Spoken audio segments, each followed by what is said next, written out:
Welcome to episode 24. 24. Number 24. That's almost 6 months, man. Wow. Every week. Every goddamn week. Even on Sundays. Every Sunday. Not just on a Sunday. So we just got done playing poker. I kicked ass. You kicked ass until you lost. I lost on purpose. I was getting bored of winning. That last game, I was out so goddamn quick. And then you stole my money. I took a $32 loan. That'd be correct. Yeah. And lost it all. You still owe me. You went all in before even seeing what the flop was. Yeah. That's stupid. Wasn't my money. Yeah, it was mine. You were doing that all the time. No, it wasn't. You were... Oh, God. How many times were you throwing bets down Your at? dad was so irritated, it was funny. It was really funny. I was making him so mad. 4 flop comes down, you're like, 25. And then he'd be like going to put the money in because he's used to it. And then he's like, well, he hasn't put it down, so he'd check it, so I'd check just to fuck with him. just because he was expecting me to put money down. It's like, It's a lot of fun. It is. It's a lot of fun. I just like fucking with your dad. I do too. And your brother. Yeah. Your brother is easy to get money out of. He really is, actually. Yeah. He's all like, I should give you $500 and go to Vegas for me. I'm like, I'm not that good. That's the first time I've ever played Texas Hold'em. We're going to set up a fun game. Mm-hmm. Yeah.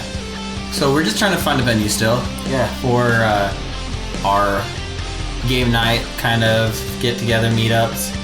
We just don't really know. We're thinking about maybe like Coffee Break in Utah. I just don't think that would work very well. I just don't think it will. We'll get a venue though. Yeah. But in the meantime, guys, enjoy this podcast.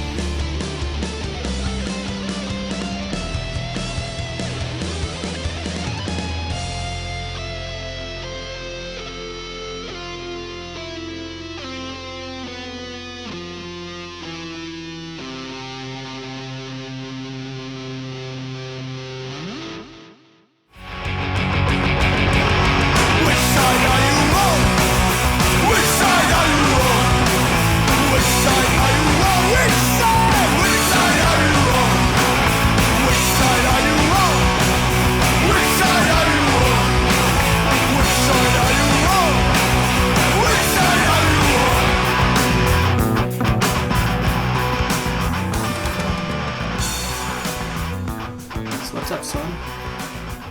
Police knocking, although funny, is still fucked up. Scared the fuck out of me. God. Just sitting on my couch, watching my 8 hours worth of Fringe. Fun. It's funny.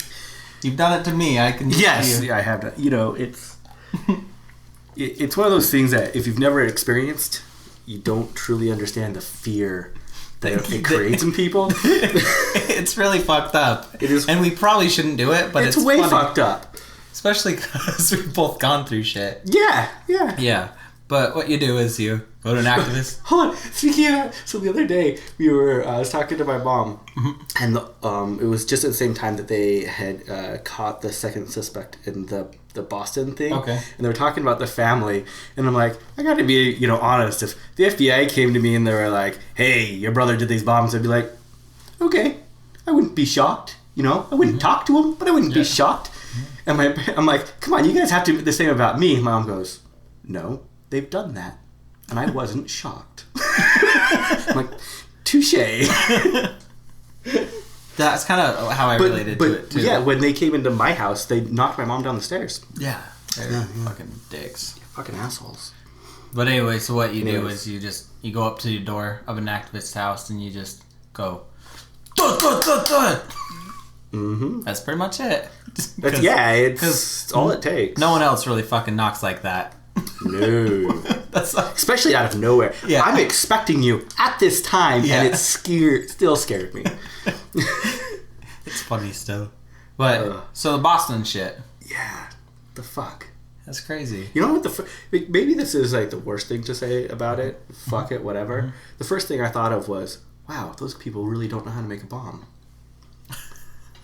That is a fucked up thing to say. But it's true, and honestly, I'll say, luckily for the people there, because minimal life loss. Yeah, minimal damage. But I do have to say the whole thing is kind of nauseating though. Like you look at it, this 19-year-old kid, he shut down an entire city, the city of Boston, plus outside suburbs, and his brother, 26-year-old, right? I believe. Well, he was dead at that point. At the end, yeah. Yeah, but so they shut down all these people. The police ordered people to stay inside their houses voluntarily, and then they go by to each of these houses and they search it without a warrant. Like, what the fuck is going on? Well, I'm sure the people could say no. Yeah, I'm sure they could too. It'd probably be very bad on them. Very bad on them. Yeah, you want problems right away. But I didn't even think about that aspect of it. And then the kid, after he gets arrested, they don't read him his Miranda rights. No, which is... They call it the public safety clause. He's an American citizen. I don't condemn anything he did. Do you know what's really funny about that? As soon as they said that, I was watching CNN about the news, and they said that they had their ex-FBI specialist person on, and they had a couple other people on, and all of them were like, "That's stupid." They're like, "He's an American citizen." They're like, "It doesn't really matter. They have enough evidence in this case. Yeah, it's just stupid not to read him his Miranda rights."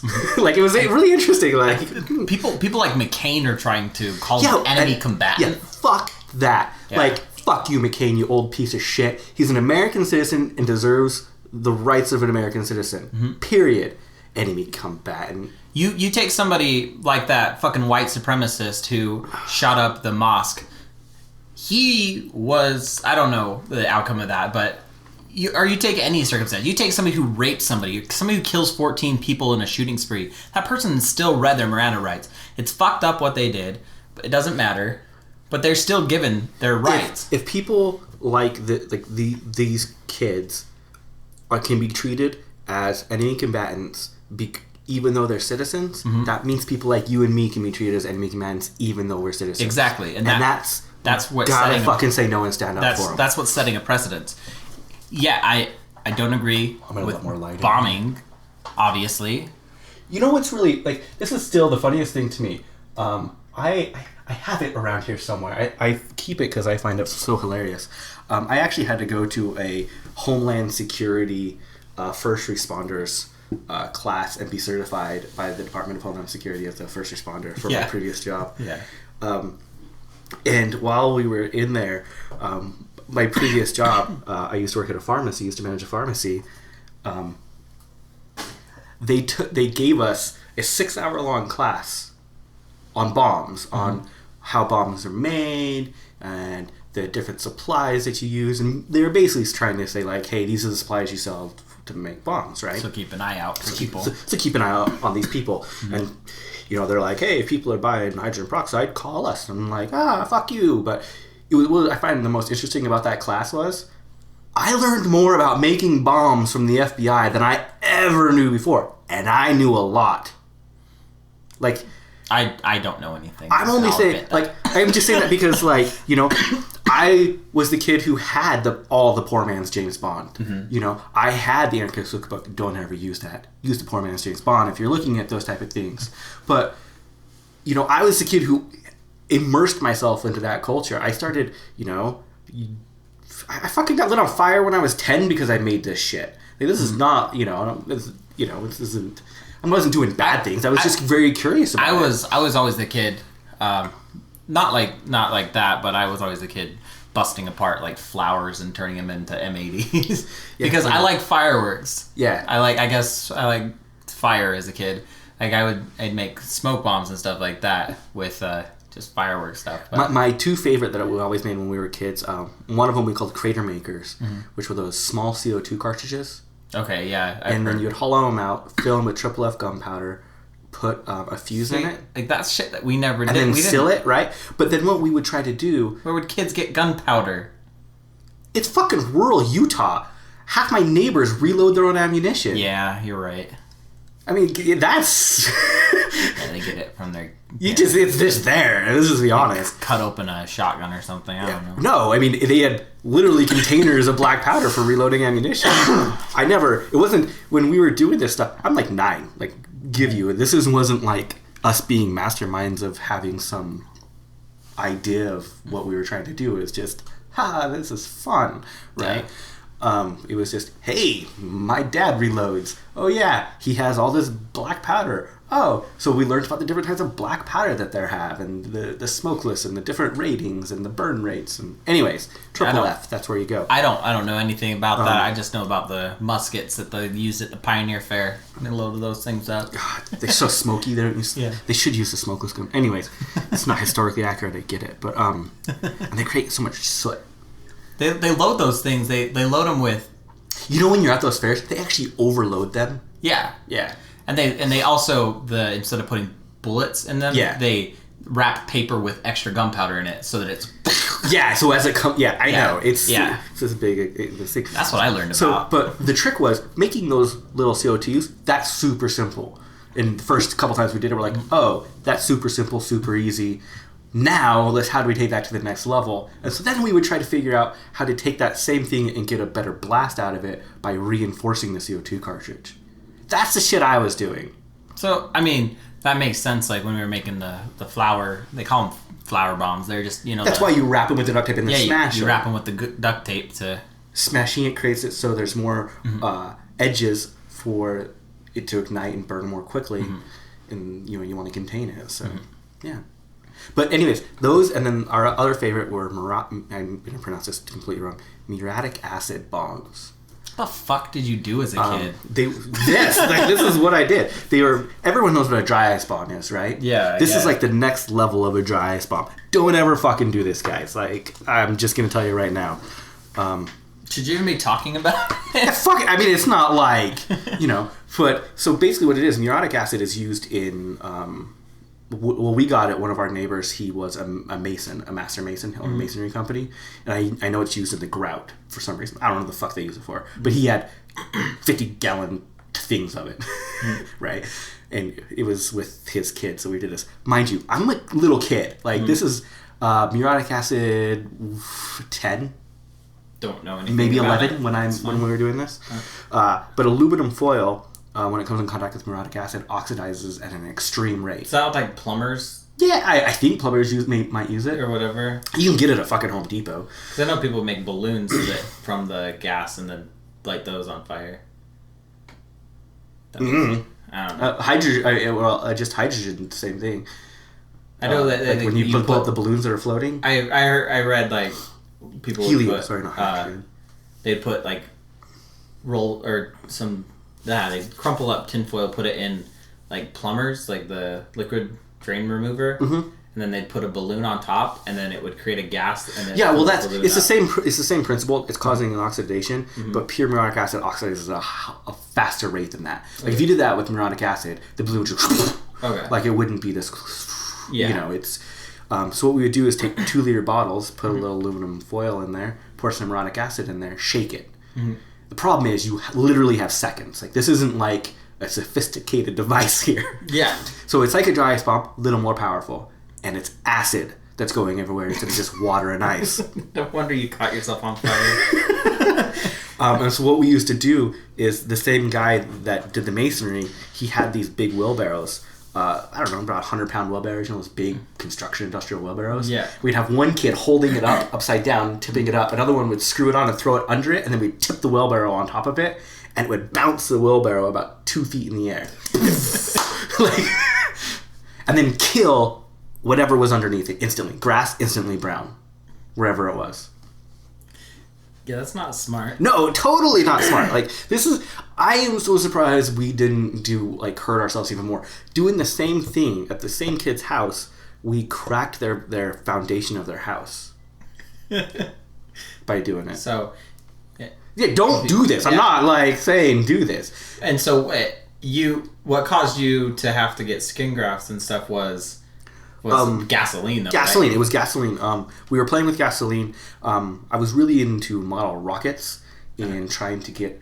I was really fascinated by the fact that it was real rocket fuel, solid rocket fuel, which is the same rocket fuel that Russia was using at this time. U.S. has always used liquid. It's a lot more powerful, a lot more unstable. As far as I'm concerned, to get what NASA was using at the time, I believe was pure liquid oxygen. But I could be wrong on that. Don't quote me on that.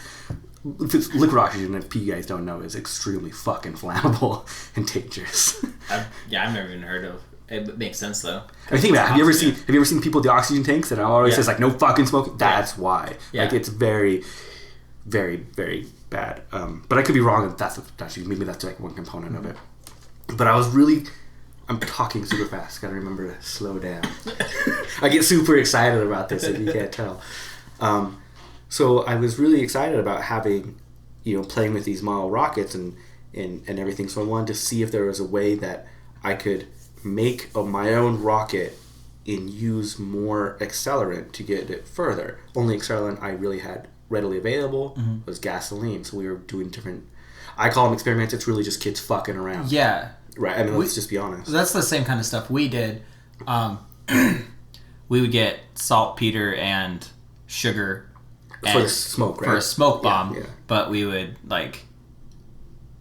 cause the flow of the smoke to shoot out of like a certain area, and then that would cause lift. See, and this is what we were trying to do, that, but try to make rockets better.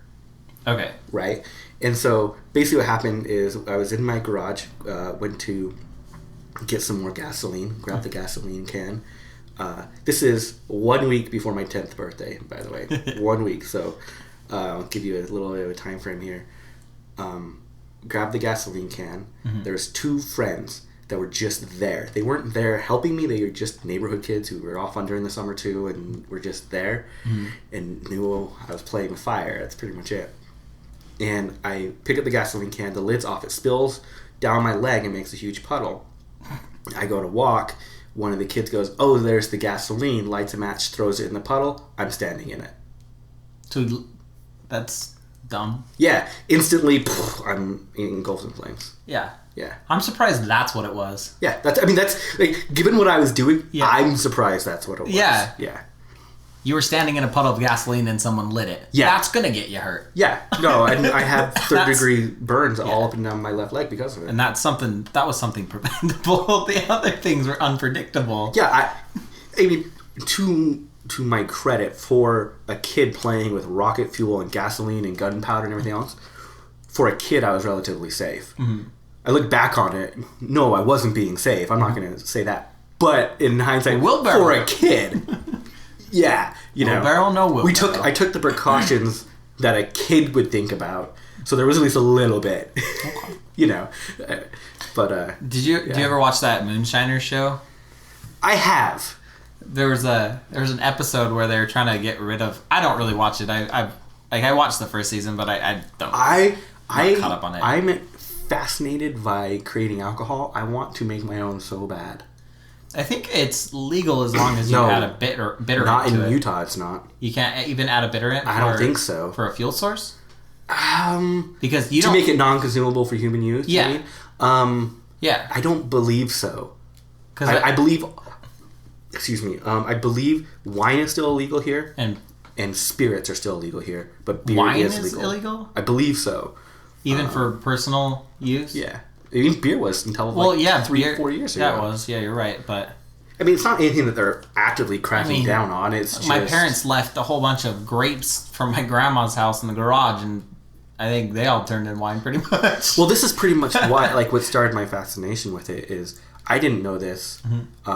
So last year, this, I made a whole bunch of vanilla and almond extract, and we gave that out as gifts. Loved it. I loved doing it. I loved the process of it.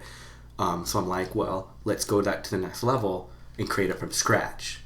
Well, to create it from scratch, you need to create grain alcohol because that's the key ingredient in it. So then you have to distill the grain alcohol to make it. And that's pretty much. But then that is moonshine. Then I started looking at it and looking at the dangers of it and really the logistics and it's nothing I'd want to make in my own home because of it's a little dangerous. You know. And then I started looking at other things I could make that would be super cool, and I'm going to make my own vinegar. Well, I didn't really realize what vinegar was. Never really thought about it. It's a mushroom kind of looking thing. It's bacteria. Well, yeah, it's fermented alcohol. Yeah, it's the next stage of fermentation in alcohol. It eats the alcohol and turns it into Yeah, into vinegar. Just like alcohol eats the sugar, turns alcohol. Or it can eat, and like that's the kombucha is the very it's a cousin of it. Yeah. And I used to make kombucha all the time. To make vinegar, you have to make a mother, just like in kombucha, you have to make a mother. And you can actually use similar mothers. Like to start off a kombucha batch, you can actually use like apple cider. Let me throw this in here real quick. I have never fucking had kombucha in my life. It's good because I'm not a fucking hippie. I haven't had it for a few years. I mean, you used to grow it. I used to brew it all the time. And it looks so gross. I'm always like, fuck no. Yeah, I used to make gallons and gallons like every week, and so I'd always drink it. But then I stopped. And I don't think I have any cultures anymore. I'm absolutely positive I don't have any cultures anymore. I've gone. And now my neighborhood grocery store sells it like it's nothing, like it's candy. Yeah, it's ridiculous. But and I could start a culture from any of those. Like you can. Yeah, it's easy enough. But I can't justify buying it now because it's so inexpensive to make. You know, that's how I was with tofu for a long time. But it just is a pain in the ass to make. Yeah, and so is kombucha, and I can understand. Like, it grows like a weed. Like, it literally will just keep multiplying and multiplying. And every time, what I can read about vinegar, it's basically the same thing. Like, you just once you start it, you're just constantly going to have it. I bet I could make vinegar because it's pretty much the same thing as kombucha. Yeah. No, I bet you could too. And so, yeah. But, like, honestly, every batch you grow, it adds a thick layer to the mother, and that's the child. I didn't know that part, but okay. So the top layer. Why give it such weird names? Mother and child. Because that's literally what it is. It's the mom is growing the new one, which is the child. But then when you kill it, you feel like you're killing a family. You don't kill it ever. Murder you, family. You honestly will fucking live forever. No, not if you want to murder it, and you can, because then you can murder a mother and child. I had my friend try to eat it. Ooh. He's like, it wasn't very good. It wasn't too bad, though. It's like, whatever. Dude, we got way off track. Yeah, I brought up Moonshiner because... Yes, Moonshine. They lit... one of the episodes, they lit there's like a whole pile of wood, like crates and pallets and stuff like that. Yeah. And they, instead of moving it all, it was like probably 200 pounds of stuff. Did it have like termites in it? I don't know what it had in it. Did it have sawdust in it? I don't know. Oh, sawdust is like can cause an explosion. But they poured diesel fuel. It was like a black mixture. He's like, I don't know, it's flammable. It looks like it has diesel in it. And they poured that all over it. And the one dude, I can't remember his name. It's something funny though, like Whistle or Turtle or something. I don't know. I can't remember his name. He goes under and he lights it and he catches his alarm on fire because he's just dumb. It's like totally redneck and hilarious. But I don't know if I can believe it because... It's one of those weird shows that's like, it's half based in reality and half based not in reality. Like, you don't... It's so hard to pick apart what's real and what's not. Mm. Yeah. They say that it's not, but I can't trust any of those reality shows. No, and you shouldn't. You know, one of the funny things... Because when the cops just grab them. You'd think so. One of the funny things, like when I got lit on fire, I don't remember much about... Like, I don't actually remember being lit on fire. I remember the kid. His name was Luke. Luke Workman. If you ever run into Luke Workman, I've run into him a couple times in my adult life. He's never brought it up. He always just looks at me terrified. Like, honestly, fucking terrified. Because for years after, because he actually was, like, in the next neighborhood over to ours. He wasn't actually in my neighborhood. Kids all the time were like, do you want us to kick his ass? I'm like, no. Like, no. Absolutely not. So that, I mean, that never happened. Yeah. But, you know, he's always felt bad. We've never talked about it. I've never talked to him about it since. You know, and I was 10, and I literally grew up in the same neighborhood with him still. All the way till, you know... I mean, I don't even live that far away now. That's why I still run into him every once in a while. But Luke Workman, anyways, he's the one who threw the match. I remember that very clearly. That is extremely vivid. And apparently what I did is I jumped over something, and then I rolled out of my garage, down my driveway, and into the street. Were you out at that point? And then my shoe was still on fire at that point, and I patted my shoe out. I remember that, but I don't remember the in-between. And... in my mind, it goes from, and it's very clear still, it goes from him throwing the match to me being in the street, seems like less than a second. Like, it's just boom, like it's just almost instant. So I don't have a recollection of the time frame in between there. Apparently, it wasn't like really quick. Yeah. Apparently, I stood there and said, "Oh my God, I'm on fire! Oh my God, I'm on fire! Oh my God, I'm on fire!" And then started rolling. But I don't have a recollection of that. But the picture of me just standing there in fire, going, "Oh my God, I'm on fire!" What do I do? Is hilarious. Like, Yeah. But the stopping the whole stop, drop, and roll, it fucking really worked. Like it's really insane. Smothering the flame. It really did. It really totally smothered flame. To give you like the saddest part about the story, this is at least my saddest part about the whole story. I know you've heard this, but I had just gotten my actual birthday present for that year, which was a pair of British Knight shoes. Only birthday present. Those were the shoes you were wearing? Those were the shoes I was wearing. And I got the British Knight shoes because when we were going to buy my new shoes, we went to Fred Meyer, because that's where we buy shoes out here, I guess. And the guy, the salesman, I don't know if he's a selling genius or not, but he asked what school district we were in because he wanted to make sure he could sell them to us, because in some school districts they were banned because of gang affiliation. Instantly sold. Fucking want those ones. Yeah. Gang affiliation? Yeah! Yeah. You know? Thought I was the coolest kid. I was on the other hand. I was on the other side, like, oh, I wouldn't want those shoes. I don't want to be affiliated with a gang. At that age, I was totally like a wannabe little gangster. Totally. That's funny. But if you look at the bottom burn, it's actually in the shape of the high top. Oh, really? Of the shoe, yeah. I mean, it's in a different location now because I've grown, so it's separated a little bit. So did the from shoe where it was. cause extra burn? Or Yeah, the shoe was stuck to my leg. Okay. Yeah. Your parents pissed? Funny story is that I didn't tell them the true story of what happened until I was almost 30. What did you tell them? The story I told them was very similar, except that I wasn't playing with any gasoline or matches or anything. Both my parents worked. I mean, it wasn't like we had any adult supervision. Don't blame them on that. I mean, it was just two working families. Like, we were poor. They're doing what they could for us. That's how ours were. Yeah, you know. And I told them I was going to go mow the lawn. And the lawnmower needed gasoline, so I poured gasoline in. As I was pouring gasoline in, it spilled. And I don't know what happened, but when I started the engine caught on fire, and it caught me on fire. That's completely different. Yeah, but you know, the funny thing about it was, like, I remember I was in the hospital because my neighbor took me to the hospital. He's an EMT. So to get a little more detail on this story, because it's skipping a little bit. So I put the fire out, put the shoe out, fire out, and I'm like, shit, I was just on fire. Next thought that goes through my head is, I don't want to get in trouble. So how do we cover up being lit on fire? So one of the kids who was there was like, I have burn cream at home. Awesome, right? So he goes to grab the burn cream, and I'm like, I still feel like I'm on fire, which it does. Like, if you've never experienced it before, it's the weirdest. You still feel like you're on fire. There's no flames, but it's just as hot and just as terrible. So Were my you screaming? first. No, it wasn't like screaming. It was more like that agony, like not like screaming. You know, like it's burning still. It's So what does this smart little almost 10-year-old do? Goes and grabs ice to calm down the burning feeling. Bad idea, by the way. Don't ever do that. You should never put ice on fresh burns. And then not realizing the burn cream is meant for like sunburns. It wasn't meant for like anything else. So he runs home and tries to find his burn cream, and his mom's home, and he's like, where's the burn cream? She's like, why do you need the burn cream? Jeremy was just lit on fire. She flips out. Rightfully so. Yeah. Right? She runs over. I'm putting ice on it. She flips out. Don't put ice on it. Yeah.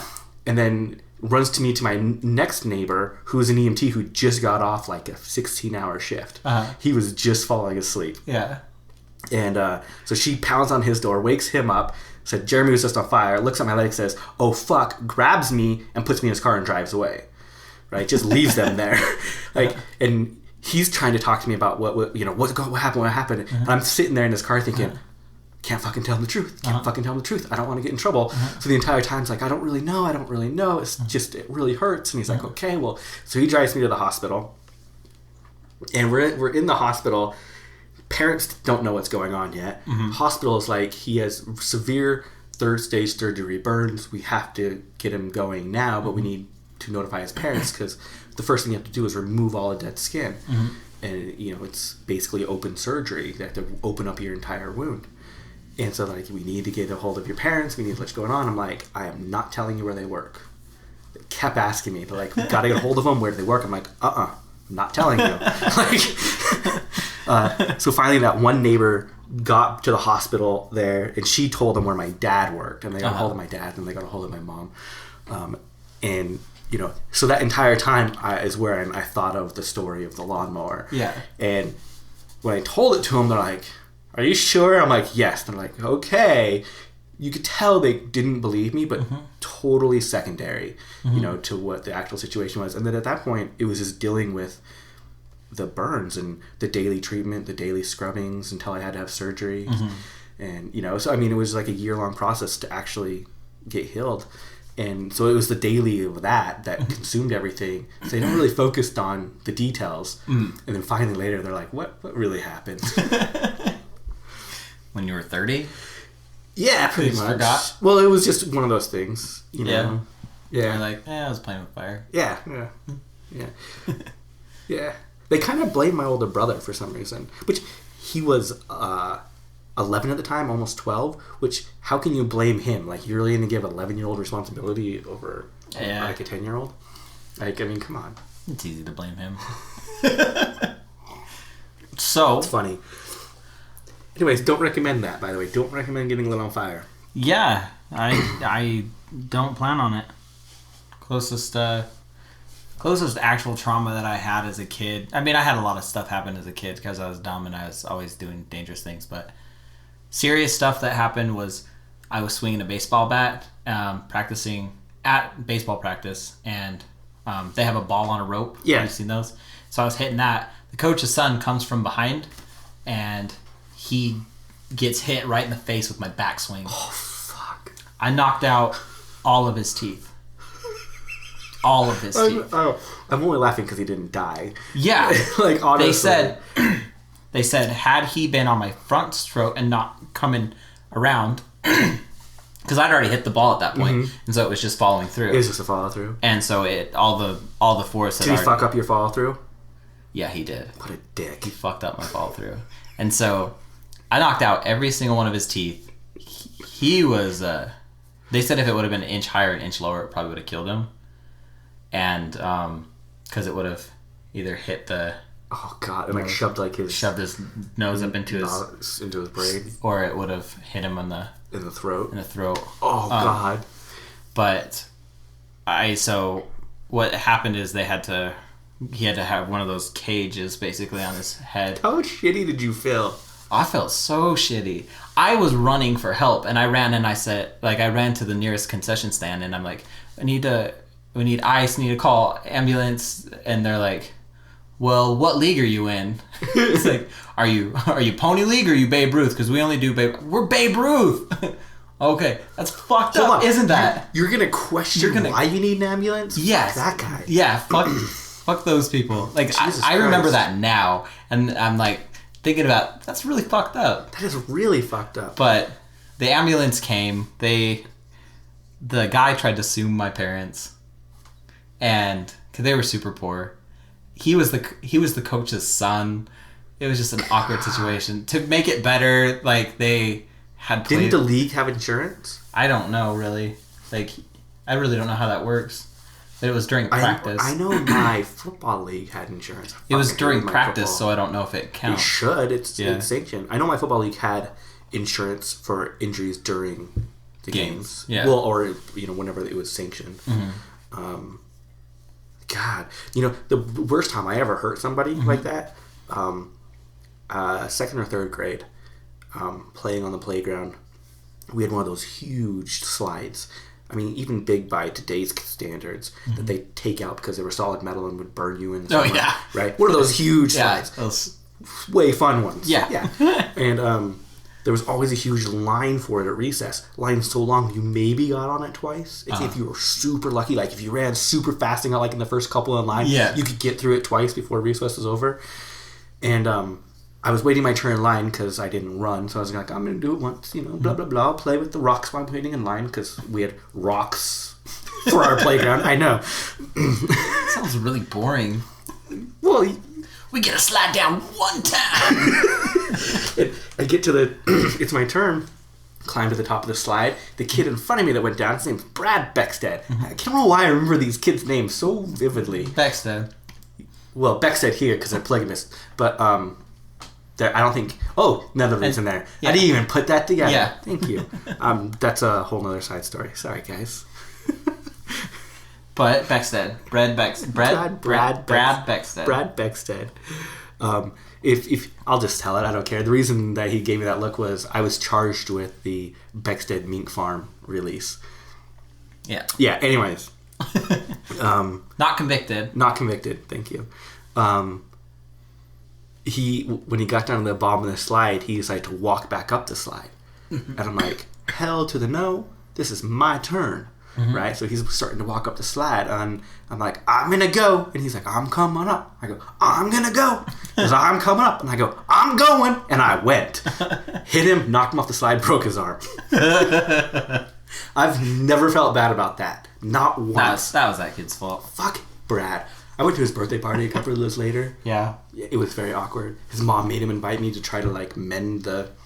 Yeah, that's, like, with that kid, they had play dates with me and him. And they were a really weird family, like super crazy religious, homeschooled kid. If your parents had kids now, do you think they'd be crazy religious? No. Because they act crazy religious. They act crazy religious sometimes, but they don't at the same time. Like, my dad is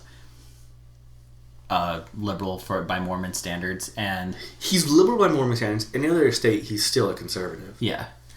And but he's a union guy, but he's a weird union guy. Yeah. Like, he was criticizing me for wanting to join the IWW because he doesn't think it's effective. This was one of the first conversations I had with him ever when I first met him, because Callie was always playing up, he's big in the union, blah blah blah. Which he was big in his union, and I'm not trying to put that down. Good on him and his. He actually got offered presidency at one point. Yeah, and he's always been a hard worker for his union. I'm not.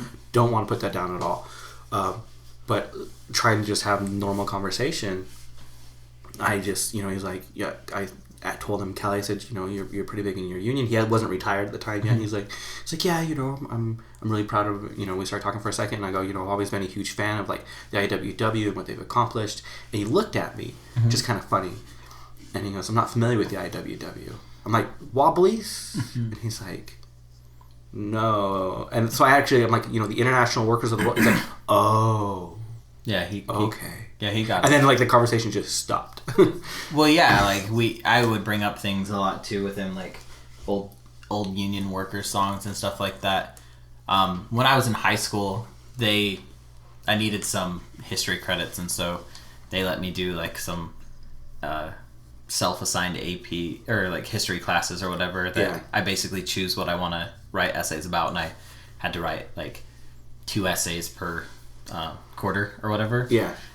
And so, like, I chose to do really crazy topics like Helen Keller and also Ludlow Massacre. Okay, yeah. Stuff like I remember that. I helped you with the Ludlow a little bit. Yeah. Yeah. And so, like, I'm bringing that kind of stuff up to my dad, and he's like, I remember those songs and stuff.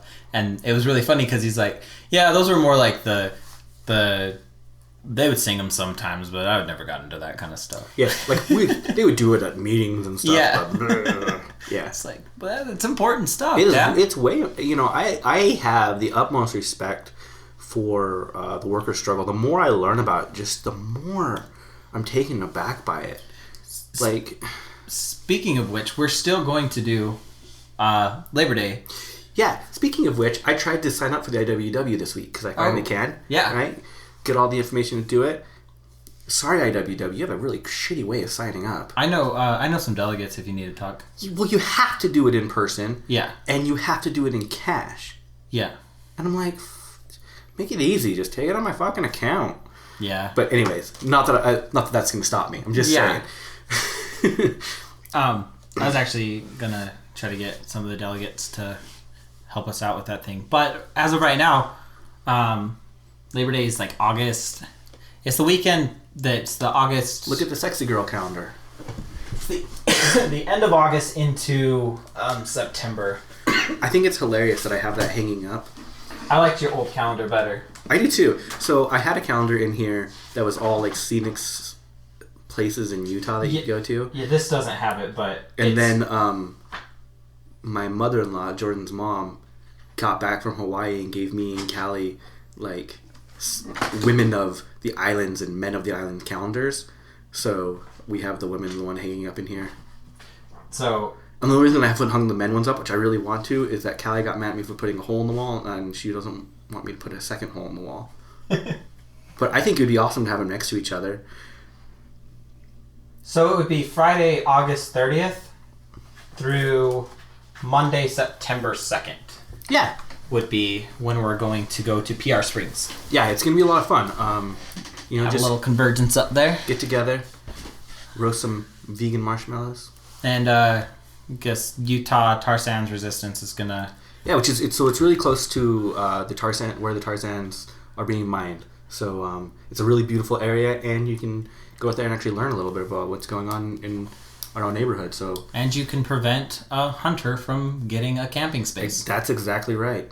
Because we have the right to camp there. So, if you're interested, it's going to be kid friendly. Well, It's going to be my kid friendly at least. Yeah. So if it's my kid friendly, it should be your kid friendly also. And we're also working on doing game nights probably bi-monthly or something like that. Yeah, I think so. And so we're going to set one up really soon because I know that there's some people that are already interested. It's really, we just got to get a good, decent, centralized location right now. Yeah, my biggest thing is making sure it's not, what do you call it? Scary. Yeah. Let's put it that way. It's not scary. Mm-hmm. The environment, because... a lot of times just dumb fucks. Anarchist environments can be a little scary sometimes, especially if you go to like anarchist houses. Sometimes anarchist houses are scary because weird fucking people live there. They're multiple ways. Yeah, fucking anarchists are scary. There might be a hole in the center of the floor that you just need to avoid, else you'll fall to your death. Yeah, it happens. That happens. Totally. I'm being facetious about I've never actually been scared, but a lot of people feel uncomfortable in those environments, especially if they're new to them. So I just want to make sure it's a comfortable environment for everyone. Totally. And I agree. And I know that there's a whole bunch of people that are already totally down to chill out. Yeah, it's just going to be about hanging out and having fun. And so it's just finding a location right now. I'm super excited about it. Thing too. Yeah. I've been super excited about learning how to really play poker. Oh, yeah? Yeah. Like, I've never really tried to understand poker before. So is that what you want to play tonight? Yeah, we might play poker tonight for a little bit, if that's okay. That's fine. Sweet. You don't care if I cheat, right? How you cheat in poker? I'm a magician. Oh, yeah, I don't care about that. No, but what really got me started on it was really learning about, what my biggest turnoff to poker has always been, you're playing against everyone else, and it's not really about your cards, it's about how you can stage yourself and everything else. Mm-hmm. And really learning about it, that's not it at all. Like, you can totally play by the odds and numbers and be a good player, and that's how most of the professionals actually play. It's not about, trying to bluff or trying to do this. Mm-hmm. And so basically what got me really excited about it was learning that, if you have four total players, right? And so there's you and four other players. Just get these really simple odds out here. So if you only, put your ante in, right? You only need to win 1 out of 4 times to be even. Mm-hmm. Makes sense, right? Which means that the hand that you can be holding only has to win 1 every 4 times. Mm-hmm. Which means a shitty hand is still a good hand to play. Mm-hmm. And so it's really about being okay with losing 3 times and being okay with just winning once. And so once I learned that, and then it's just about learning, what different cards to pair with what the river, I guess you call it. What style are you playing? Just 5? Texas Hold'em. Texas Hold'em? Yeah. Yeah. Have you ever played Texas Hold'em? Yeah, I've played a whole bunch of different kinds in prison. I just was never... I was always really scared of it, I guess. I'm not too big of a fan of poker, to be honest. It's okay. Maybe it's not the game. Maybe it's the trying to see if I can actually learn the game. Because that's what I think is more fun than a lot of actual games, is the process of learning the game. Yeah, there's really awesome ones. There's all sorts of styles. There's ones that are like crazy that you... What is like that... Is that like Pungao or whatever? Well, there's all sorts of kinds. The ones that they have... crazy ones. There's one that I played... I don't know if it's PC or not because it was in prison, but they called it Chinese poker. And... that has to be the one I'm thinking of, because it's the one that's in all the casinos. I don't think it's that one. It's not the same one? No, because this one you have the entire deck in your hand. You split the deck between 4 people. And then if you're only playing with less than... like you're playing with 2 Chinese people, poker, of course. Yeah. And then, yeah, I know. And so they will just have 2 decks that are also dealt out that aren't for people. They're just imaginary players. And then you hold the deck and say you have a 3 pair in your hand. You put down a 3 pair out of your hand. And then that person tries to beat that hand. And then you just keep playing after. But you can beat it with different things. I don't know. I can't remember all the rules, but... that was a really fun one that I played. Yeah, that sounds a lot of fun. I really like card games. I like the idea... Sorry, I got really far away from the mic. I really like the idea of just being able to hang around, play the game, and hang out at the same time. So it's not, you're not really concerned about strict rules on a board going on. Not that I dislike board games. I'm a huge fan of board games also, but it's one of the reasons that as a family we always play a version of Rummy whenever we get together to play games. Yeah, like it's really weird. You've seen it. Like we'll get together to play like Cards Against Humanities, and we'll play 4 hours up. And I'm like, okay, now it's time for Rummy. And that's what I always hate about playing games with your family. No, I totally understand it. Like I hate playing Rummy. Yeah, and it's because you guys play Gin or Contract Rummy, and I like different types. Yeah, you're just used to probably different types of Rummy, and so you guys like have these memorizations like. A pair of 3, a pair... Oh, yeah. Like straight. I've been playing since I was like 7. And so I can't remember them. I've already started teaching Iz how to play. And then your families are always dicks and they don't help. It's like, so what is it now? It's like, no one says anything. Everyone's like, fuck you. Fuck you should know. Fuck you should know. I'll be honest, like, it is really funny. We're very competitive when we play it. Yeah. Like, it's very, It's ridiculous. It's not like... Because... It's not competitive in the aspect of, like, I want to win. It's competitive in the aspect of, I don't want you to win. If that makes more sense. Like, it's more about preventing other people sometimes and you actually progressing yourself forward. And it creates more of an interesting dynamic in the game, I think.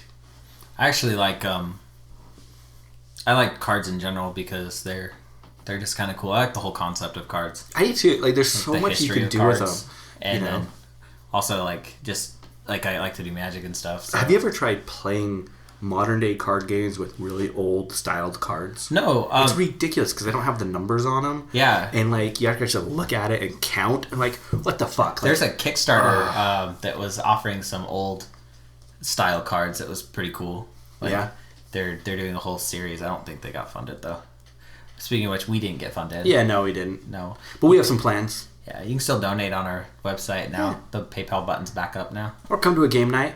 Yeah. Or come camping with us. Seriously, come camping with us. If you live... You don't have to... Let me be clear. You don't have to pay money to go. No, hell no. No, but if you want to donate money... Come out, hang out, have fun. If you live within 5-hour drive of central Utah, you should come. Easily. I mean... Totally. You can come from even Colorado. You could Colorado, Nevada, Arizona. Yeah. Wyoming even. Yeah. It's going to be so awesome. Yeah, it's going to be a lot of fun. Thinking about having some speaking events, possibly, security culture. Yeah, we'll go over security culture, consensus building. I was thinking about a lot, because I know a lot of the people that might be coming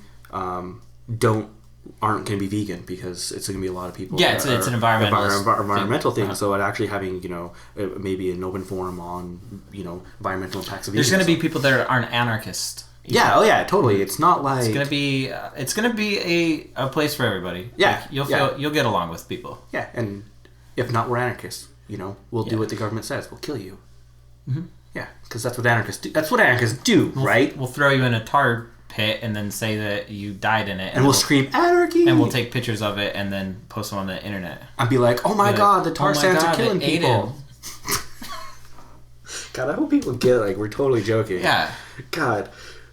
And if that happens, I'm really fucking. I'm gonna be honest. Like, foreboding. honestly, if you've never been around a group of like actual anarchists, they're the most like non-violent motherfuckers you've ever been around. And like you'll look at them and you'll be like, oh, you're the most crusty fucking kids ever. And they're seriously the sweetest, most like honestly, I think anarchists make the best workers. They make the best neighbors. Like they totally try to make the best citizens of themselves. I think that's what anarchism is all about. And so no reason to be afraid of. I really won't kill you. And there's also different locations. If you really feel uncomfortable, obviously it's going to be hopefully a slightly larger event, and there's going to be multiple locations, and so there'll probably be like a central campground or something like that. And it's going to be kind of, it's completely decentralized. But you could honestly just come, hang out. If you don't like campgrounds everywhere. It's just camping, if you decide you fucking hate everyone there, you can go, half a mile away and you won't be around anybody. Totally. And you'll be around beautiful animals and nature. So yeah, I'm a little bummed out though because I'm selling my gun to help with other things, and I won't have it there. I'm a little bummed out about that. Well, that's good. You probably shouldn't. Oh yeah, I shouldn't because of you, anyways. Yeah. Yeah. Fuck you. I just cause all sorts of problems for everyone. Yeah, but yeah, so make Callie happy that I'm selling it. Speaking of government and fucking people, CISPA got passed. Yeah, okay. You came in and was like, hey, have you heard about CISPA? I'm like, what the fuck is CISPA? So like, how did I miss this? What is CISPA? First, I want to say that there's going to be a blackout on the 22nd, which is a Monday. It's an internet blackout. Is it a DDoS? No, it's voluntarily turn blackout. off the internet? Yeah. If you have a website, put up a thing saying why you're blacking out because you disagree with CISPA. Make sure we're part of that. And we will be a part of that. I'll put something up on our site. Hold on, maybe I should say that. What the fuck is CISPA first? I haven't heard this yet. It's a U.S. law that would turn Google, Facebook, and Twitter into legally untouchable government spies. So basically, it's one of the... It's where they would have to turn over like all their search information, things like that. Okay. Yeah. And so... and it affects everyone, not just U.S. citizens. And so that's why it's a serious thing. So my question is why does the U.S. government even care about this when they have programs that already capture all electronic communications and then store them in a facility located just outside my backyard out here in Bluffdale, Utah? I think it's an easier way of doing it.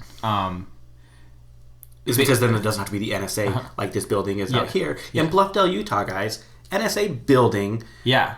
It's fucking big, creepy and as crazy, shit. and it's on a military base. It's not like just sitting in the middle of nowhere. It scares the shit out of me. Driving by that thing, it's like, oh, that's holy where it is. Fuck, yeah, okay. Yeah. But anyway, it's like I said, it's everyone. Anyone with a Facebook account could have their data turned over to the U.S. government, and but it's not just. I'm assuming it's not just data that's public data. It's probably like everything. It's everything. So it's everything. Your Google searches. It's going to be all of your history, your key, probably even your keystroke history. If you look up weird, you know what's even creepier fucking about that porn, though? Then they'll know about it. What's creepier about that to me is that these companies already have that information. What do? Like think about it. So Google makes its money off of information, off selling advertisement. They get that information and they get more money by having more information to be able to target advertisers to create the best advertising platform for their clients, right? Mm-hmm. So they want to get as much information they can about the individual users. That's creepy. So Google probably has and Facebook does the same thing. Mm-hmm. You know, it's like people are willingly giving over all this information so they can just hand it over to advertisers. So it's more creepy to me that these companies already have this information. This isn't, I don't think a law like this is now saying, hey companies, now you have to, what the fuck? What? My neighbor is just walking with a pickaxe. Look at her. Yeah, you have some weird... That's a little... Oh, it's not a pickaxe. It's just a big stick that looks like a pickaxe. God, she was creeping me out. Lost it. But yeah, so it's not like this law is now going to say, hey, companies... At least my limited interpretation of what you just read for me, because I don't know.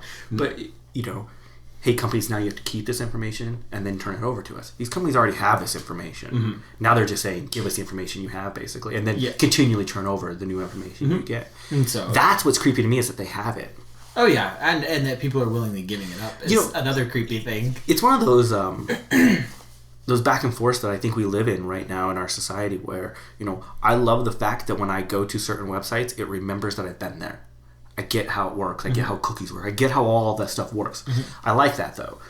But that is insecure. I understand that. And so it's that weird balance of finding what are we actually okay with as far as being insecure, and what shouldn't we be okay with as far as being secure. As far as I'm concerned, government should never have any of it, period.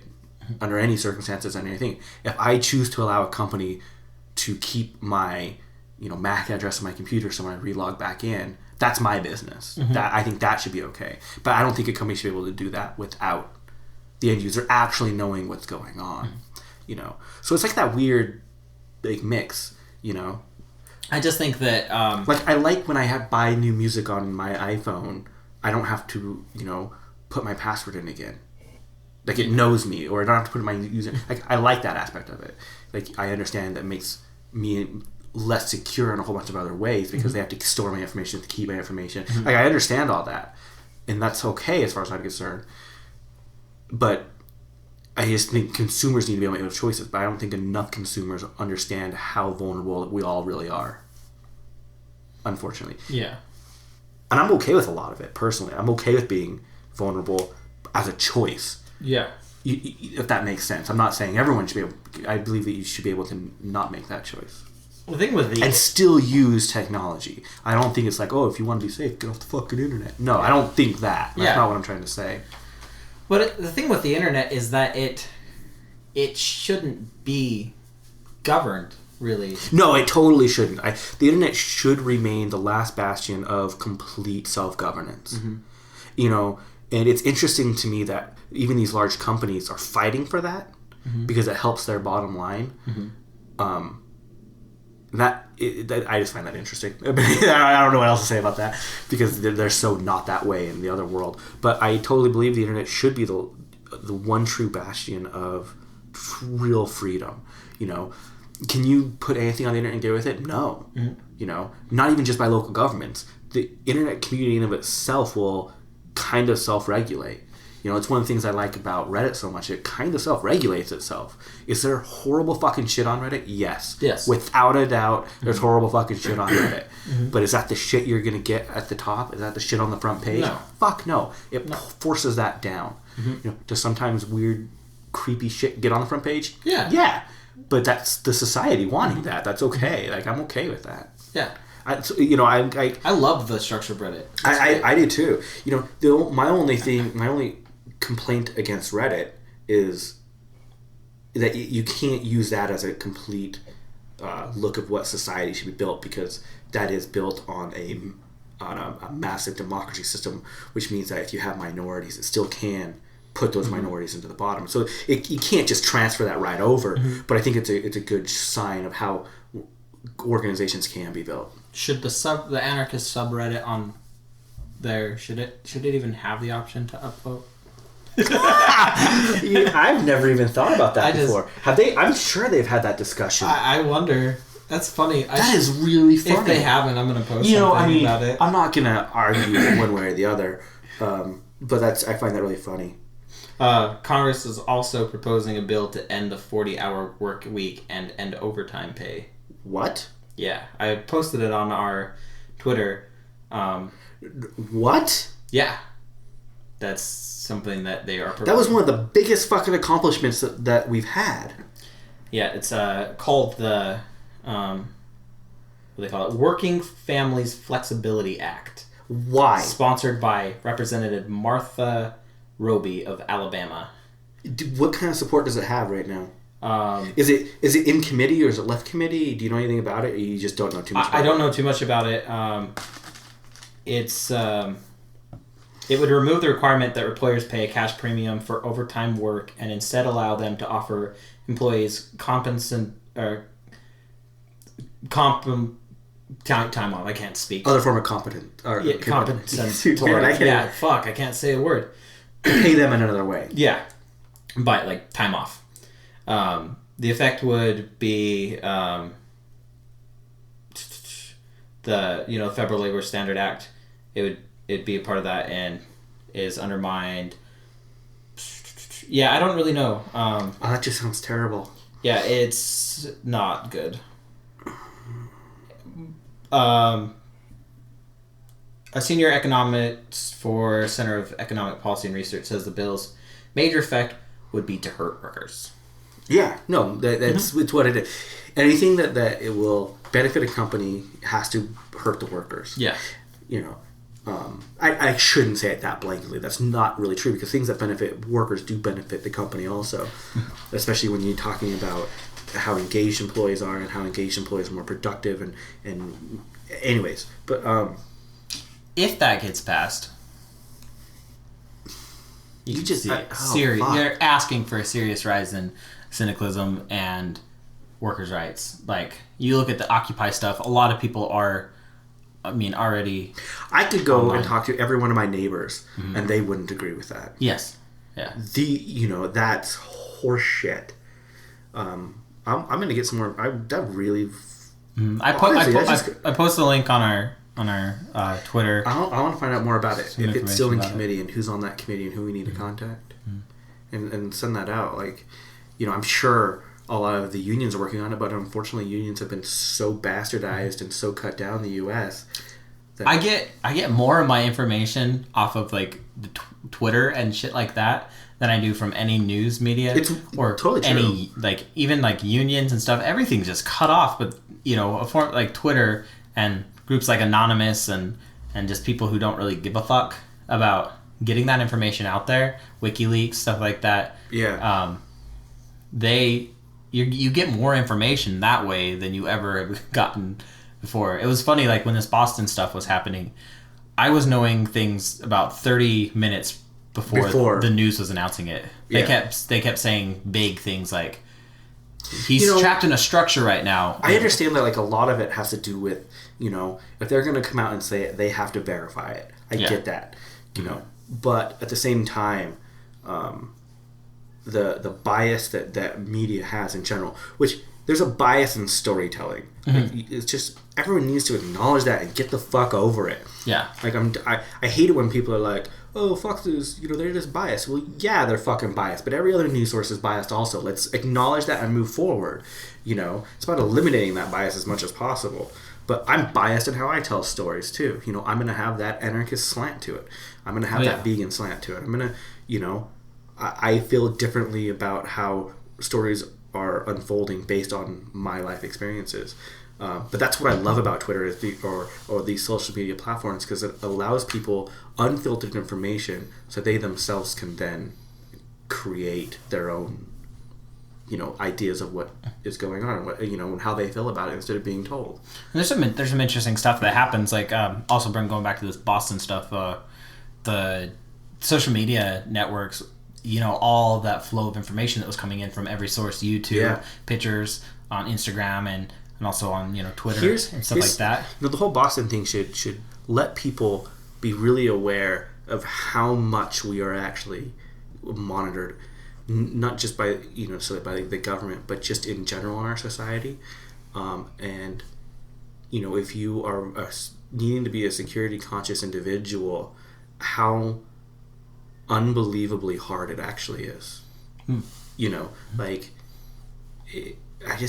It blows my mind sometimes, where we've gone in the last 10 years, think about it. Do you know how easy it would be to rob banks 200 years ago? If I know what I know now, and I could go back 200 years, not saying I'd be a bank robber, but I could get away with it. According to everyone in prison, you can rob a bank once or twice, but statistically speaking, you can. But everyone in prison, they it's funny, they just sidetrack for a second. They say, fuck, when I go and rob a bank again, because everyone always says shit like that because they're stupid. But they're not there to reform. They're there to learn how to be a better criminal because they got caught with what their current. And they're talking their game, so they say something like, "Well, I used a gun this time. Next time I won't use a gun because then it's you get the enhancement." Yeah. And then they said, "Well, next time I'll just rob an ATM because it's a victimless crime." It's they drop down a tier each time. Speaking of enhancements, I wonder why that hasn't really been discussed as far as tactics is.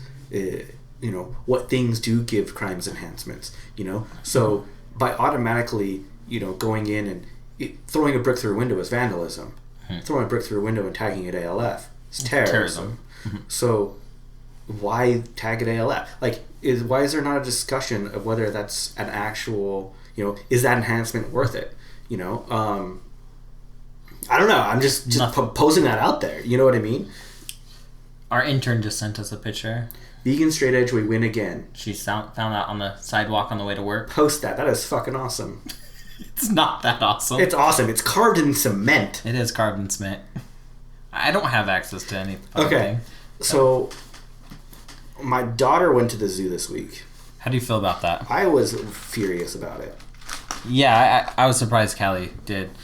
Izzy, although Izzy is smart about it, though. Here's the truth. Disagree with me. One, I didn't agree with her going, obviously. Yeah. Callie didn't really agree with her going. And we kind of left the decision up to her. And I felt that was a wrong decision. I felt like it was a wrong decision to allow a 6-year-old to make that decision. If that makes sense. The influence is from friends. Yeah, no, that's totally what it was. She hated it. Hated it all. Totally. She really wanted to see a giraffe. She wanted to see a giraffe, and she cried about the giraffes. Of course, they're fucked up. Yeah, and I remember she got in. I don't know if Callie told you. She got in trouble by the zoo staff. What? Yeah, so What'd she do? Part of what they were doing. So I want to be very clear. They went there for kindergarten, and it was completely free. Like if there were any monetary exchange, it actually would not have happened at all. So the zoo got zero money from her going. But one of the things that they had to do was do a report on one of the animals, and her group had to do a report on bears, and her section of the report on bears had to do with bear habitat. Right? So they basically come in there, teach them about the habitats of bears in front of the where the bears are, and then she was supposed to then get in front of her larger class and relay that as a report about bear habitat. So she gets up and in front of the class, in front of all the bears, and she's like, bears live in forests. As you can see, this isn't a forest. They shouldn't be here. They should be in the forest. Awesome. I love her. Yeah. She's awesome. And so they cut her off at that point. Really? Yeah. My niece got cut off. Yeah. Good for her. I was mad the entire time she was there. I did not want her there at all. Did you go? No, Callie went. Yeah. Yeah, Callie went as a chaperone. That was one of the conditions of her going, was that one of us had to be there. Yeah. Yeah. Probably better that Callie was. And then if you ask her about it, she said it wasn't what she thought it was. She said, it's worse than what she thought it was, which I don't know how it could be worse. We were pretty clear of how bad it really is. Well, I think about it. I remember going into... They have the giraffes. The giraffes aren't outside. The giraffes are in a big warehouse type thing. Well, because it's winter. They have a little pad they can walk out to, but it's mostly a warehouse. Yeah.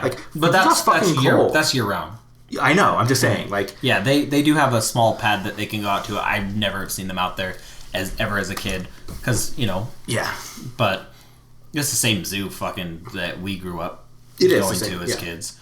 And so I think they got new... Probably they've done a couple new enclosures and other things, but I mean, we're not talking... Not much. They're still a Class B dealer. They still raise animals to sell into circuses and to canned hunts. They still... I mean, it's not like... Anyways, we're not there saving... Wasn't Lagoon as well a Class B? Lagoon is a Class B dealer also, yeah. And they sell fucking... Buffalo. And they sell shit. buffalo into canned hunts. It's fucked up. That's actually why they maintain their Class B dealership, is so they can sell buffalo. Yeah, it's crazy. Yeah. But... LagoonSucks.com. Is that actually still up? I think they I hope they do. Honestly, fuck Lagoon. Seriously. Yeah. But okay. Anyways, so you're saying the zoo? Yeah. They have I think they had 2 stories that you could go up to. I don't think they allowed general access to the second story. No, the way I remember it is you only had access to the second story and not the bottom. Okay, not the bottom. Okay, that's right. That's what I remember. One of the 2. I remember. Yeah. I remember something. I remember ladders not being able to go on them. Yeah. And how terrible it smelled. But thinking about it, they're still grates. They're not the layers of this warehouse are still grates. They're not floors, and It is a shit. It's a giant shit. Yeah. Like a diarrhea dump shit. And it's really interesting, like how we have to dumb things down so people will accept things like zoos. One of the things that Isadora also, she didn't like really get in a lot of trouble, but they don't like the discussion of it, was when they were learning about the habitat, they told them how much bears travel on average in a day. And her question was, well, how much do these bears travel? Like she was really asking these questions. She was, on her own accord. That's crazy. Because I think it was one of those things that she, there was what we were telling her, and she wanted to see. But we've never discouraged her from asking questions. She asks a question, she gets an answer. Yeah, like it's just how it always is. Like right before she went, I'm like, "Are you sure this is your decision? Are you sure this is what you want to do?" She's like, "I'm sure this is what I really want to do." I'm like, "Okay, I want to make sure. Do you understand what zoos are?" And she's like, "Yes, zoos are a place where they raise animals and they keep them in captivity so people can look at them." I'm like, "Okay, what do they do with the babies?" And she's like, "Well, they take the babies and they'll sell them into the..." And she knows like the process of what these zoos are. She knows more than most people. And so like it really was disheartening to me that she decided to go. But I don't think it was appropriate for us to let her make that decision. I think that's a parenting fail. I'm going to tell you, I think it was a parenting fail. But it was to the point that like I was just tired of arguing with Callie. And it was weird because it wasn't that Callie wanted her to go. She just wanted her to make the choice, and she wanted her to say no. I'm like, she's too young to make that choice. She's going to choose friends. She went horseback riding, and she had a terrible time too, right? She was 3. That wasn't her making the choice. That was Callie making that choice. We didn't talk for like 2 weeks. Yeah, we still don't bring that up. I'm not having children. God. But this is my problem with Maria that and statement. I might fight about fucking toothpaste. The best way to advance any society forward and to grow it is by reproduction. You're going to get more people by reproducing than by education. Of course you That's why Mormons have so many kids. Of course. So don't have kids, adopt kids. I don't know. Don't spew them out of your penis, just adopt them. I'm a huge fan of creating more vegans. The more vegans we have, the better the world is, as far as I'm concerned. I'm a huge fan of my personal time and money. Just kidding. What? So you like that more than saving animals? You fucking asshole.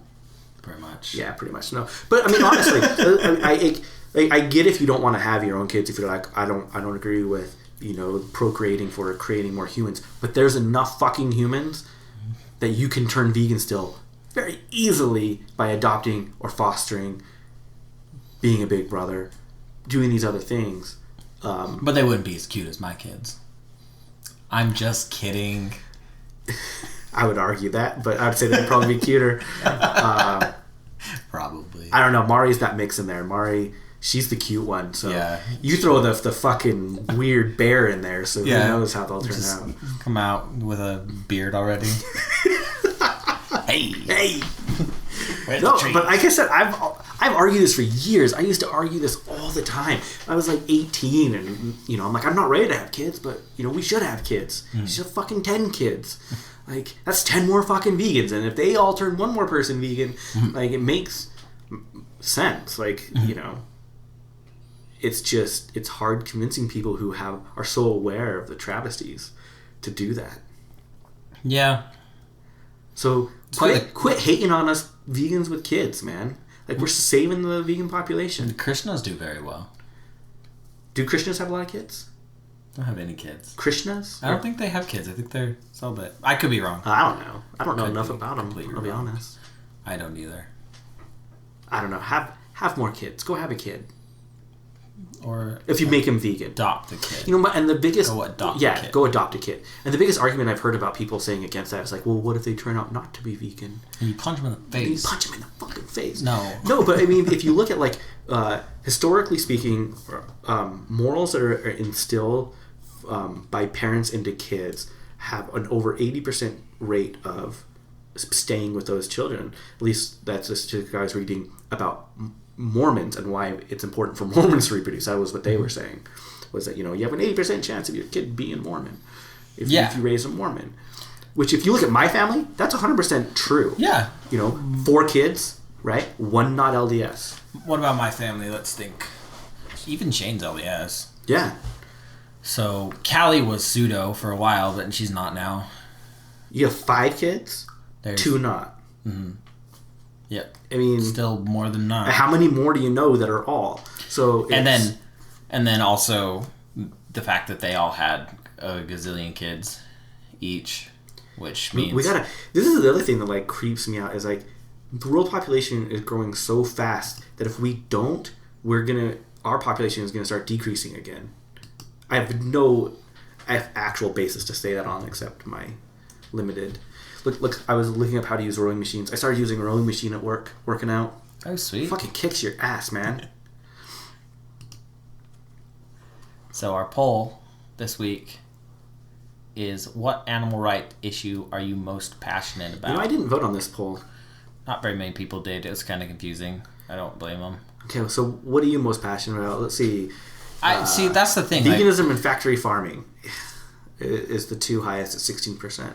See, my things, I think, are... Okay, I'm just going to tell you this right now. Mm-hmm. I don't care if people get pissed about this. One person said humane meat. Fuck you. Just fuck you. They're most passionate about humane meat? Yeah, fuck you. That's not an animal rights issue. I put it as an option. I know. But that one person, I'm flipping you off right now. I'm not. I am. Fuck you. Because there's no such thing as humane meat. If you're going to fight for it, that means you're an asshole. Well, maybe they're fighting against it. Maybe. If that's the case, I apologize. But maybe that's like the issue. So that's one of those things that just gets me graded and going. Maybe that's their issue. They're like, fuck everybody that says you made me. I'm gonna fuck you up. I'm right there with you. Then I'll give you like high fives and see, because it was vague. This whole it thing. It is a little vague. I'm going based off what the top issues are. I couldn't really think because for me, my top issues are, I mean, obviously veganism, but fur and vivisection, animal experimentation. Fur was always my top issue. Like when I was actually organizing, and it might be because we're from Utah. It's just because it's so prevalent. Yeah, there's so much here, and then animal experimentation is just one of those fucked up things that I feel really two-sided about animal experimentation. Not like that. I'm two-sided like is it right or wrong. No, I'm two-sided as far as like it's one of those things that's just it's so bad and so hard to fight. Like I think that with the technologies that we have nowadays, we don't need animal experimentation. I'm right there with you. It's not. That's what I don't think is hard. What I think is hard is convincing the fucking ignorant, dumb shit public that it's not a choice between a rat and a baby. Yeah. That's not the fucking choice. Yeah. That's what I find is hard. Mm-hmm. And when you look at some circumstances where penicillin would have never been, existed because what happened with penicillin? It was like it killed animals it was tested on. The mice, I believe it was mice. It was tested on. And then for years. Also, the LD50 test is just a joke. And if you don't know, if you're looking at any of those like tests like that, they're a complete joke. The LD50, the LD100, all of them, they're a fucking scientific joke. It looks at the scientific method and flips it off, and then moons it, and then finger fucks its own asshole with it. If you just look at most of these tests, take a test from a vivisector and see what the grant money is going towards. Some of these tests are insane. They give a lab rat PCP and throw it in water to see if it can swim. What the fuck is that proving? Well, I swim with PCP all the time. Well, no, but like, how is that beneficial to society? No, I completely agree. They want grant money. I want to explain just a second. So, like, if people are like, you don't even understand what you're talking about, like, the LD50 test, if you guys don't know, it stands for lethal dose 50, which means that they'll give us they'll do their set group of say animals. They have 100 animals. They'll give their set group the substance until 50% of them die, right? The problem is that they don't account for long term. So 50% might die, experiment is over with. Yeah, and then 75 might die 2 hours later, but they don't get, it's not counted. The rest of them might die. The rest of them, so there's no actual real scientific, you don't really know what the 50% lethal doses because the rest, there's more that are dying and more, like, it just doesn't make any sense. Doesn't. The sad thing about animal testing too is what people don't realize is a lot of the times it's unneeded. Well, obviously, but the control animal is also killed. Oh yeah, all of the animals they kill them all. So a perfectly fine beagle and a beagle that they have given cancer to, they test medicine on both of them, and then they kill them both and they dissect them both to see the difference. It doesn't matter. They just what they do. And beagles are the most commonly used dog. Because they are so gentle. Yep. And makes me trustworthy. Yeah. No, vivisection really gets my blood boiling when you really get into it. It's just, that's why I feel like so conflicted about it, because it's one of those things that's so fucking horrible. But whenever I've been a part of really focusing on it, it's just like banging your head against the fucking wall sometimes. People that I really respect have also, Penn and Teller, they've done things about obviously about PETA, which it's justified, and things like but during that episode I think obviously they wore leather, they ate meat, they did the cliche shit like that. I don't give a fuck. I expect that from someone like that. You expect that from Penn and Teller. And if they didn't, I would kind of be like, come on. Why aren't you doing that? But then they brought up animal experimentation during that episode, and I have to disagree with almost everything they said. I don't even remember. It was the similar would you rather have a baby kind of die shit, and it's like just do some fact checking. This is one thing that I have to argue with some activists about, is that there has been positive results from animal testing. You can't deny that. But I don't think that those results are justifiable reasons to continue. Do you want to talk about the positive results we've got from Nazis? From Nazis, concentration camps? Every bit of knowledge we have about hypothermia is from Nazis. Every fucking bit of it. Does that, there's not one thing that we know about hypothermia today that didn't come from Nazis freezing Jews. That's just truthful, right? So Is that justifiable? Fuck no, it's not. We have the information. Move forward. Don't do that shit. Like, learn from what these horrible things did. Learn from the mistake. We probably had more scientific advancements from human experimentation in concentration camps than we've ever gotten from animal experimentation. Now, here's a statistic that I heard a long time ago. I don't know if this is true or not, but I've always really liked it, and I like the idea of this. Was that the greatest advancement in medical technology that actually saved humans' lives was washing hands. Really? Yeah. And, that sounds ridiculous. But it's about the transmission of bacteria and viruses, and like everything else. Like, they didn't wash hands in hospitals before. That was that saved more lives than anything else we've ever done. That's the shit. Didn't test on animals. That didn't It's not like these tests are saving massive amounts of people anymore. It's not like, I'm not going to even say anymore. I don't know if there's real strong evidence to say they ever did save massive amounts of people. And really, you have to look at the test. Like, if you don't trust me, if you don't believe me, just fucking look it up yourself. Most of the tests are ridiculous, and it's so that the vivisector can get additional grant money, and they'll do things like one of my favorite, not my favorite, one of the ones that have always been on my mind is Audie Leventhal here in the University of Utah. Tested on cats for 25 years, where he would Moran Eye Center. Yeah, right. Thank you. Where he cut out the eyes of the cats to see about transplanting eye transplants, right? Failed 25 years. All 25 years. All of them failure. The entire time. What? Just driving fucking insane. Wasn't Audie also a fucking slumlord? Yeah, actually, that's true. I remember the first time we set up a protest and we're like, wait a second, this is not his house. This is property that he owns. This is property he owns. What a dick. So he owned a lot of property. Basements flooded. And... Yeah, he terrible landlord. Yeah. Not surprising. No, totally not. Not at all. But I was just gonna say, like, some of the tests that they have out there. Obviously, I've already described the give a rat and throw it in the water. Give a PCP, throw it in the water. Take that test, for example. They might give a baby rat PCP, throw it in the water. They do that test for a year. They gave them the results for the baby rat, but the next year they want to give female baby rat. And the next So year, they do another grant. So they get another grant for a female baby rat. The next year they want to do a male baby rat. And the next year they want to do a mother rat. A non-pregnant rat. An adolescent rat. Like, it could be... You could go on for 25 years doing the same experiment that has no actual benefit. Purpose or benefit. One of the tests that they never fully got the benefit of it. These were the psychological tests that they used to do. Like the taping or sewing the monkey's eyes shut. Well, and putting the auditory. But the one that's always really stuck in my head was hitting the monkeys in the head with a fucking hammer. Like, they wrote a grant that said, we're going to take monkeys, strap them down, and hit them in the fucking head with a hammer. Mm-hmm. And then give them a test. Yeah. Like, just what the fuck goes through somebody's mind?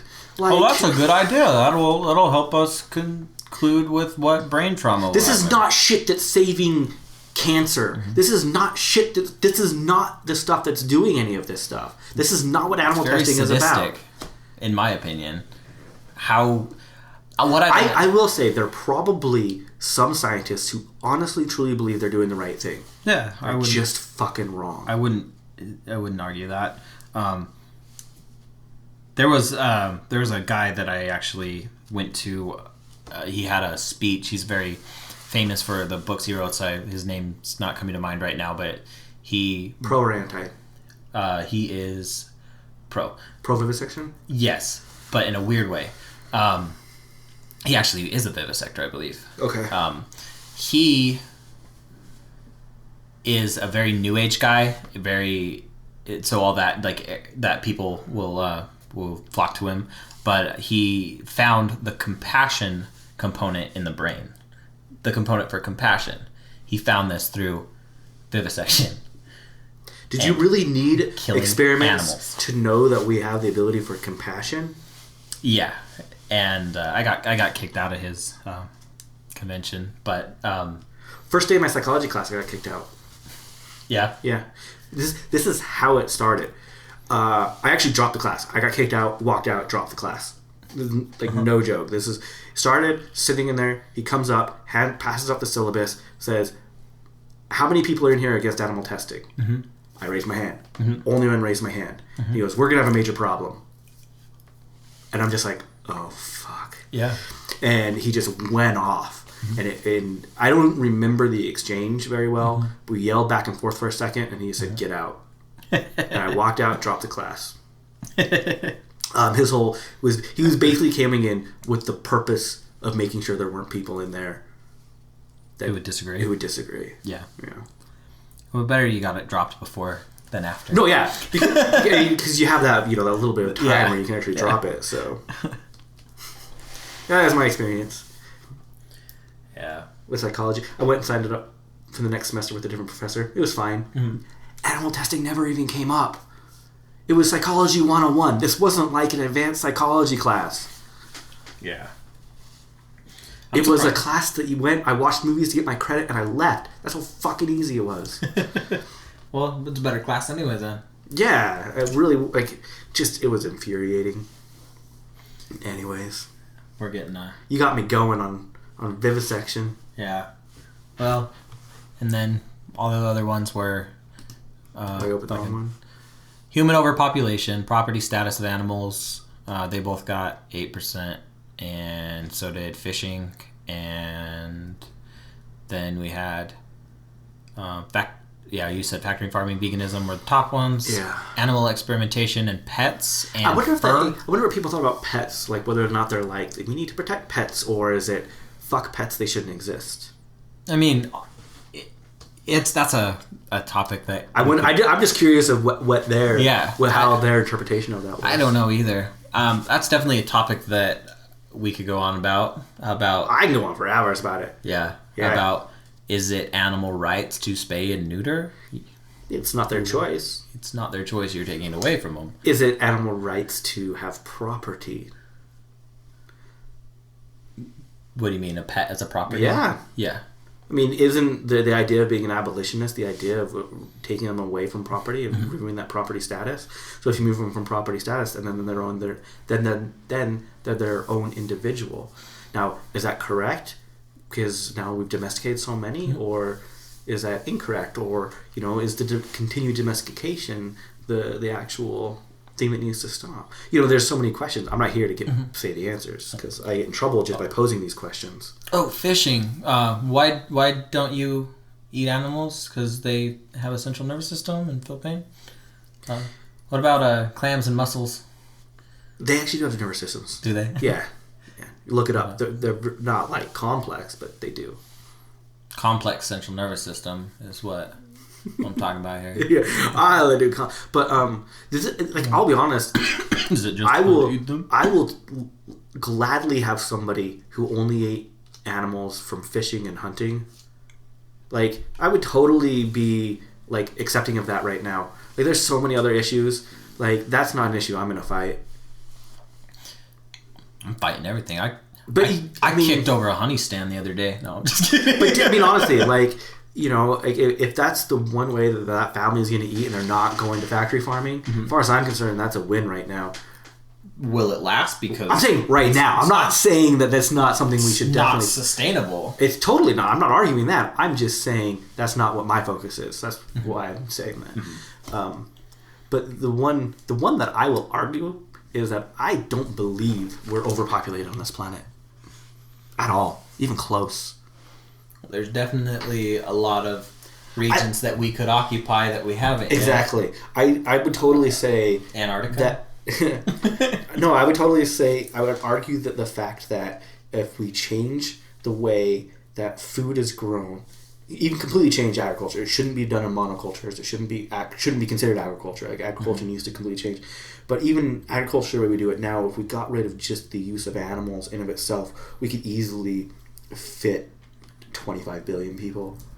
Have you seen the buildings that actually are like each level? The farms? Yeah, they're fucking cool. Yeah, there's some really cool stuff I was reading about in prison that... the stuff I've read, Australia, it seems to be pushing a lot of that for the most. Like, each level has... different crops. Yeah, different produce and crops, and it's there's... skyscrapers of farms. If you wanted to turn an entire city like New York into a completely sustainable city, you could do that. Yeah. Through the use of turning all those skyscrapers into farm buildings. The way to do it is to build up, not out anyways. Yeah. Like, urban sprawl is what causes the idea of overpopulation. Now, am I going to say there's certain places where it's not overpopulated? Of course, India is overpopulated. I think that's just obviously stated and shown. China areas are overpopulated. But the United States, we're fucking not even close. I mean, let's just be honest. I mean, we have just shy of 300 million people? Is that right? Somewhere around there? I don't know. I can drive for 8 hours and never see a house in inhabitable land that you can grow food on. But do we want that land to be populated? No, I'm not saying that. I'm just saying it's... The overpopulation argument doesn't fly with me. Not to mention the Earth is hollow and we can live inside of it too. Fucking lizard people, they just need to actually come out and start helping us. Seriously. God damn it. Come out of your hole. Come on, my lizard brain is flickering. Oh, I love conspiracy theories. I've been so addicted to them. And even with this Boston shit, I'm reading everything about it and I can't help it. Dude, this is honestly, what my first thought was when the whole Boston shit was? Framed? What? You said that was your first thought? Was framed? No. God. I just asked you. This is my first thought was, fuck, if these were anarchists, what were their actual goals? Because that was my actual first thought. I actually considered that too. Because, it's one of those things, like, if it's one... Yeah. I mean, you hear about... This is nothing that happens, like, nowadays, but you hear about, like, the... Fucking bombed Secretary of State's house. The anarchists almost killed him. They're just lucky the bomb went off early. There was I'm talking about the the Haymarket. Well, the Haymarket. Yeah. And so, I know a little bit about the Haymarket massacre. Depending on who you talk to about it, they're martyrs or not. I view them as martyrs personally. I think anyone who really studies it should. But I know enough about it to know it, but not enough. Like, I know so little that I feel almost a little ashamed. If that makes sense. I don't know very many people who could actually recall their names. Oh, I don't know anyone who could. I couldn't. I couldn't. Couldn't at all. Feel bad? I know there was 2 brothers, if I remember correctly, which I could be not remembering correctly at all. Or maybe what I'm remembering is that they didn't know if it was one of the 2 brothers. I don't, like... The whole thing, though, just screams to me terrible. Like, I'm not even convinced it was them. Like, I mean, seriously. I'm not saying that as an anarchist to me and like, blah. Like, honestly, like, I'm not convinced it was them. The kid,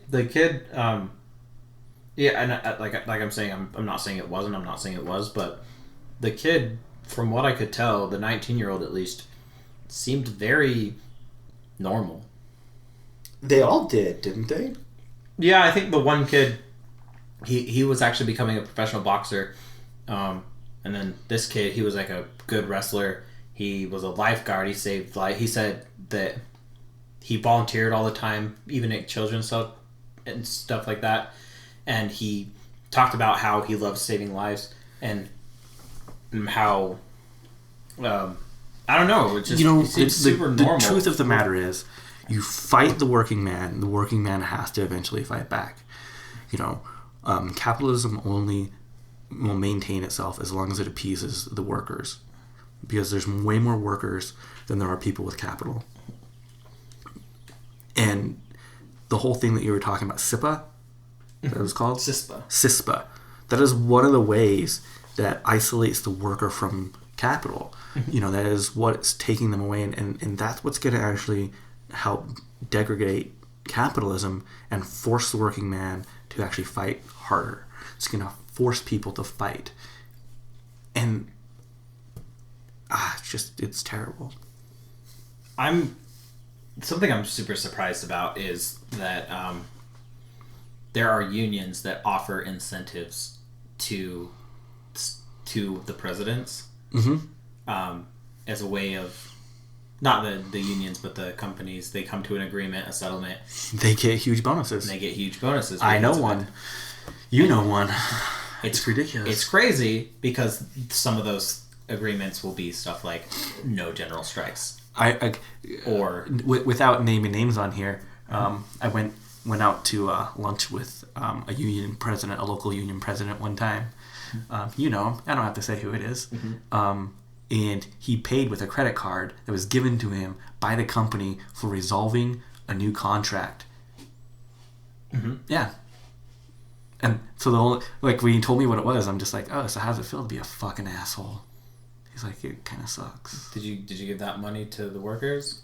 He justified like how I used to justify it with my employees.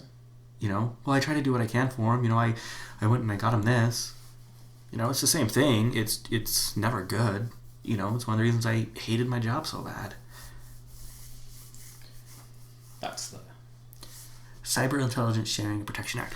Oh my God. Okay, if anyone knows who this organization is, you just reminded me of something. I got to get in contact with them somehow. Like, this is my top priority of somebody I want on the podcast that are going to be the next guest I want to push really super hard. So Callie's out of town. They got to a hotel up in Idaho. One of the first things my daughter does is grab the Bible, because she likes to color in them. The Gideon? I don't know which one it was, but she likes to color in the Bibles.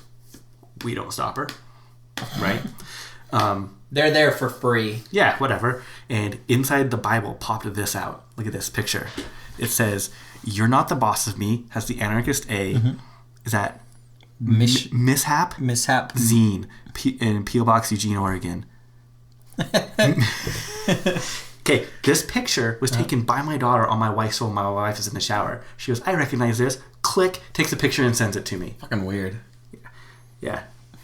Your daughter's grown up. Yeah. You can tell right here. Mommy is go weak to cold. Like, she's it's so cute. Like, she's cute. But I'm gonna get them on. I think that's awesome that they're putting those inside hotel room Bibles. Oh yeah, totally. And Callie was like, "Well, I think it was on a certain passage that they wanted it to be tied to." I'm like, it's fucking awesome. Like, I want to call them and be like, "You guys are awesome. Thank you. I want to, I'm gonna look them up." Yeah, totally. Yeah. Other people that I want to get on, probably gonna grab somebody from PETA too. I really want to talk to somebody from PETA. I was thinking about grabbing somebody from HSUS. I think it'd be interesting, but I wouldn't be as hard. No. I'd be hard, but not as hard. Yeah. There's a difference. HSUS is not an animal rights organization. PETA says they are. Mm-hmm. There's a difference between the two, and that means they have different goals. So I'm not going to go against somebody whose their stated goal isn't what I agree with. It's just that's not what their stated goal is. It'd be interesting. Yeah. PETA or PETA 2? PETA 2? I think we're more likely to get PETA 2 on. Yeah, definitely. I know people from everything. And what's funny is like the last, like, yeah, we know some of the people. Like you know people who work for both. I know people who work for PETA. Like it's like I think I know somebody who works for almost every fucking like it's organization. ridiculous. But you know, I used to respect PETA, and I've over the years have nothing but lost so much respect. I think they're still valuable for grassroots activists as a source of material. I think they're still valuable for grassroots activists that don't know how to connect with a real animal rights organization. And let me put that again, a real animal rights organization. Fair enough. You know, so I don't think that everything they do is wrong. Like if you're in rural Kansas and you're 14, 15, 20, whatever, and you come to the realization that, hey, you want to educate people about a certain issue, PETA is a great resource to get you material and everything else for free.